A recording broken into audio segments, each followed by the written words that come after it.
Good morning, students. Now we are going to discuss about the prime function of management. That's nothing but planning. So what we do in our day-to-day life.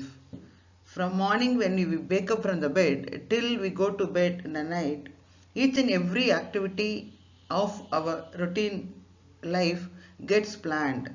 It doesn't mean that we have to plan with paper and pencil, but it's planned with. Even our mind is a very good planner. Its cognitive process takes place. It plans all our activities, what we are going to execute on a particular day. Now let us see the proper definition. What is a planning? Everyone knows. As I said, it's a fundamental management function. No organization evolves without planning. So what's planning? It's deciding beforehand. We have to decide in advance. Even when you wake up and you plan to come to a college, your mind processes. It decides everything beforehand. At what time you wake up from the bed, at what time you have to get ready, at what time you have to catch the bus, when you have to enter, what's the regular day's work on a particular day. So almost your mind decides everything in advance. As I said, what is to be done, when is to be done, how is to be done, and who is going to do it. So it's an intellectual process. When you apply the same concept in organizational context, actually it lays down organizational objectives and develops various courses of action to fulfill those objectives. So ultimately, the objective of every organization is to attain the specific goal for its formation and its existence. So, in a line, planning clearly chalk outs how we are going to attain the specific goal of an organization. So now let us discuss about what are all the characteristics of planning. Everybody knows that we cannot plan for the past. Past is already a cancelled check. It's still check. You cannot encash it. So planning is only for the future. So you have to looking into the future. When you think about a planning, immediately even the next minute or an hour or a next day, whatever next year or your vision may be a long-term plan, whatever it may be, while you start or think about a plan, you are looking to the future. So planning is nothing but predetermined line of action. So you have to clear cut plan in your hand. Everything is pre-planned. For example, you are going to host a meeting for 1 hour today. Everything you have to sketch it out. So exactly at what time you are going to do it, who are all the audience, who is going to address, how long the session will be going on, which platform we are going to host, offline or online, who will propose the welcome address, who will receive the audience, welcome the audience, what is an agenda, it's nothing but an agenda, everything. So we have to chalk out each and every action in advance. Next one, it's nothing but finding best alternatives. So always whatever may be the course of action, so many alternates are there. You might have learned about a poem, Road Not Taken by Robert Frost. Which road you have to choose? It's nothing but a decision making. So the confusion get cleared when you decide about which alternate you are going to choose. So it's designed in the planning stage itself. Then it requires considerable time. It's not thinking about which bus you are going to catch, at what time you are board the train or a flight. So even when you want to board a flight, you have to decide in advance. You want to catch a train, you have to decide in advance. Think about your organization. So it's your vision. So you are put that it's actually you have put in your hard-earned money. So as I said you in the first part of this session, planning is to achieve your goal. So when you want to achieve your goal, when planning is that mantra for that, you have to spare a considerable time. You cannot be hasty in that. So you are within a minute or within an hour, you cannot take a paper and pencil for the norm kevas. You cannot sketch out a plan. So when you want to sketch out a plan for an organization, you're supposed to coordinate all the departments of an organization. So it requires considerable time. You are supposed to consult everyone in an organization.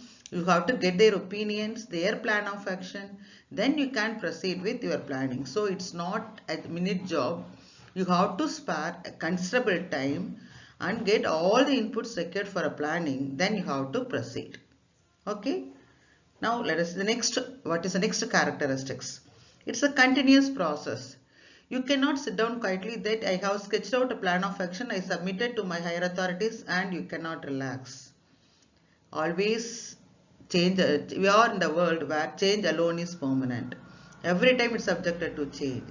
Even we have an accident during pandemic, we might have witnessed the changes, isn't it? Our entire lifestyle have changed. So you cannot stick on with the same plan what you have drafted the end of the year or end of when you started your organization. So every day new updates comes in. You have to adopt to the changing environment. So it's a continuous process. Every day, whenever need arises, every quarter depends upon the nature of your organization. You have to update your planning whether you can stick on with what you have decided already or it needs any changes. Then as I said you already, next characteristic is to attain predetermined objective. So now you are going already when you started your organization, you have an objective. I am going to produce this product. I am going to serve this target market, this target customers. My profit goal is this. This technology I am going to adopt. This is what we were planned. So it's nothing but you already defined your objectives. So you can alter your objectives according to the changing circumstances, but you cannot define objectives every time you plan. So every year your plan should not search for objectives. You are supposed to plan for a predetermined objectives. Then integrates various activities of the organization. As I said just now I told you, planning is not for for a particular department, or it's not a one-man job. Production department cannot plan its activities without consulting the next department, sales department. Sales department cannot plan its activities without consulting marketing department. Then likewise you can take all the functional departments in an organization. So everybody sit together, discuss the activities pertaining and planning of each and every department. Then finally the combined planning of all the departments to be merged, synchronized, and you see that it synchronizes or it go in line with the ultimate objectives of the organization. So the ultimate planning is you have to get a data from all the departments or the planning of all the department. Everyone sit together and finally an organizational planning should be chalked out. So it's done for a specific period. Yes, always we have to be time conscious. You cannot plan for 100 years. You can plan for 100 years. So in the case of long-term projects or a vision-oriented project. But in the case of business or your organization, you can have a long-term plan, short-term plan, mid-term plan, like that, where you can plan according to your vision. So it should be time bound. When you plan, for example, now you are planning for a production, you think about a production planning. You planned your production and you given that you have to produce 100 units. You have to specify within what time you have to produce. Then you have to develop policies, programs and procedures. It's nothing but code of conduct. Sorry, it's not code of conduct. It should be given. It's a guidelines. You have to say, for example, you may have when you think about your production planning, you have to think about production policies. What is the program action? Then also what procedure you have to follow. Everything should be clearly defined. And also interdepartment process, interdependent process. So that planning process is dependent. As I said all the organization has to join together. Next one, it directs the members of the organization. It's nothing but so once you set a goal, you have an objectives, you have a plan of action. Ultimately, each and every member of an organization has to go in the line or the rules and goals, activities planned or activities specified in the planning. So it's nothing but a direction. So planning is, as said, ultimately it's interlinked process, interrelated process. One person's lack of planning always becomes someone's emergency. So we have to plan properly, and planning should provide a proper guidance to an organization how to get victory over market competitions. Thank you. Hope you understood.